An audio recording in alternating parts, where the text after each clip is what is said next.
Sharing a segment from the book, Being a Kid, read by the author. Sharing Chapter 14. Many decades have passed since my dancing upon my grandpa's resting place upon Mother Earth. I know he dances in the heavens, and with that, I want to share that my sister and I returned to our hometown, if you can call it a hometown, as there isn't much there that looks the same. It really isn't a town. It is a place that feels empty and free of any childhood. I was surprised when we returned to explore. We wanted to look at our childhood home and the places we would travel on our bikes. We wanted to go back. I guess we do that as humans. We like to return to something that feels normal, even if it doesn't feel normal. We want to return to our roots, to our heritage. We want to return to reminisce, to ponder days gone by, and the people that spent days and time that are no longer here. We want to return to what we know, and don't we do that all too often with our thoughts that become a haunting of the past? We traveled looking at the worn-out landscape. Once the trees were lined in brilliance, only to be replaced with emptiness and a color that I could not describe. It was early spring when we made our hometown appearance. Not a soul in sight, not a house that looked remotely familiar, and yet all things stood where we left them. The color was of darkness. It was as though a silent bomb was experienced, taking any kind of life away. The road we traveled felt vacant. The lands and the fields felt gray. It was a very odd color. The green grass hadn't had time to grow in the cooler weather. The snow had melted but left the remnants of dirt and mud that lined the road. I couldn't imagine that I would feel so challenged with my return. I pictured lollipops and kittens. I pictured warm memories and happiness. As my sister and I pointed to things there or no longer there, we felt our childhood escape.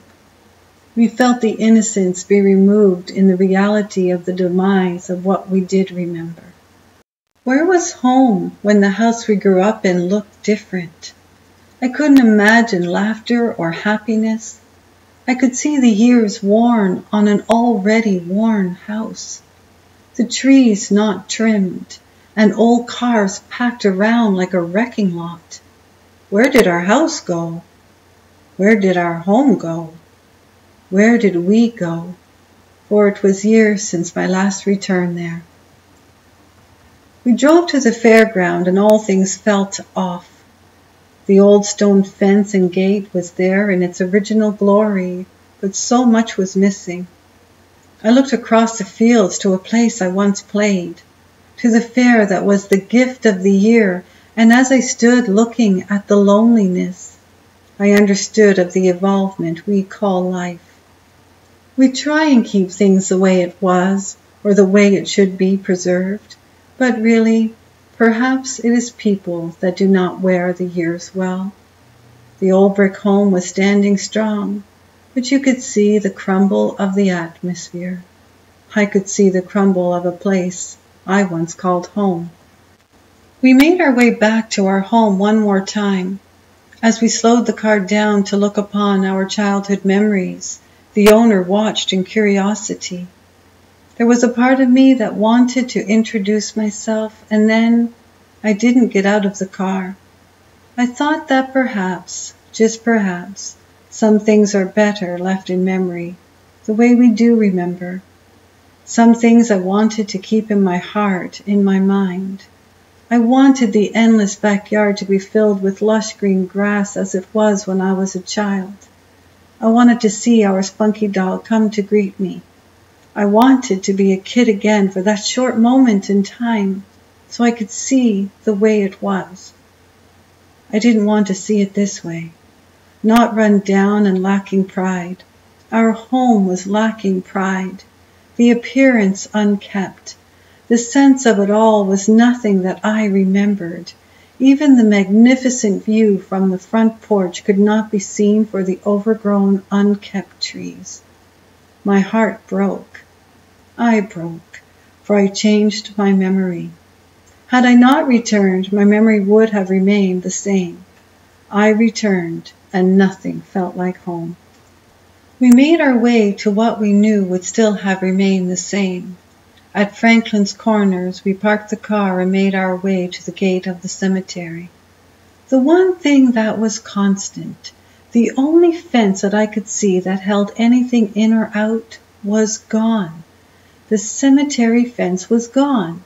The iron gate remained, but the fence, it was gone. We walked in and started our steps in the direction to my grandpa's stone. To my absolute shock, I stood wearing heels. I found my bravery, and as I stepped upon the stone, my entire foot covered the words and the dates. My feet just fit. That's what I meant by everything looked so big as a child. I could dance and dance and dance when I was 7, and at 47, I could only stand looking down in amazement of how small the stone actually is. I called my sister over to show her. As she sauntered in melancholy, I felt her heart. I felt her heart as she walked through reading each monument of someone we once loved. Row by row, I watched her fill the space with her loving heart, a heart that felt the emptiness. It was a day I will remember, not for the disappointment, but for the time we spent together being disappointed. As kids, you see things so differently. As a child, things look beyond. I stood wearing 4-inch heels looking through the eyes of me as an adult. Where did I go? My shoes were not tap shoes. My shoes were no longer a size 3.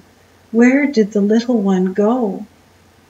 I slowly placed my hands together in prayer. I stood silent as my sister walked the lined rows. I stood silent knowing we all go to where we once were. Where was I before here? Where will I be after here? And the answer is mine to discover. It is for all souls to discover.